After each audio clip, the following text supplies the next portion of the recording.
Naku, baka magalit na naman si Auntie Claire dito. At sabi ng mga netizens, baka kasuhan daw ang batang to. Baka hindi naman. Matapos mabanggit si Junior sa isang game show na kung saan ay may presidente daw na, may binanggit siyang mga presidente na paktay na. Maraming mga presidente o dating presidente ang nabanggit niya. Pero naisama si Junior. O ito, panoorin po natin ang video na to.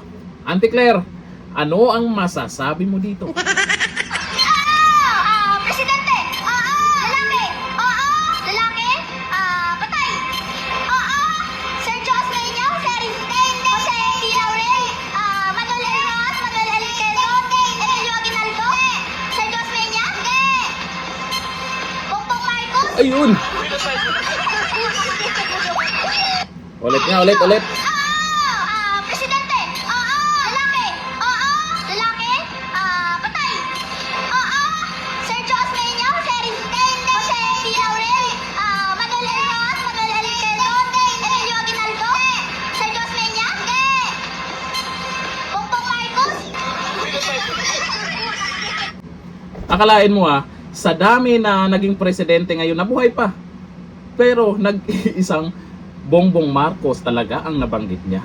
Ano kaya meron dito sa mga kumakalat ngayon na balita? Kasi kung ano-ano yung pinapakalat nyo, yun nga lang kasi ng karamihan ngayon ay naghahanap ng proof kung ano talaga ang totoo.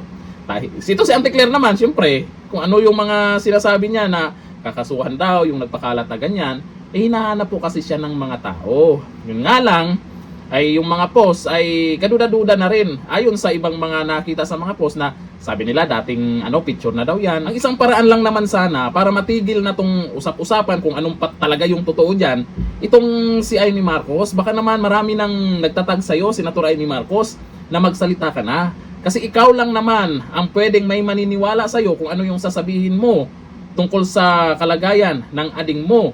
Kasi kay Auntie Claire, ay marami namang nakikinig sa pinagsasabi niya, yun nga lang, pinagtatawanan lang talaga siya.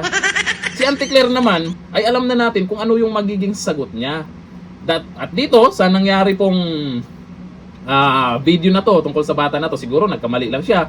Siguro, mga nakikita niya sa social media, hanggat walang malinaw na kasagutan tungkol sa kalagayan o totoong kalagayan ng ating Pangulo, ay patuloy na kumakalat po yan sa social media kasi maraming nagtatanong, baka na nag-alala lang sila kung ano talaga yung pero siguro naman hindi kasalanan ng bata kung ano po yung mga nalalaman niya. Malamang napanood niya ito sa social media. Alam naman natin yung mga bata ngayon ay updated na rin po sa mga nangyayari sa social media, sa Facebook.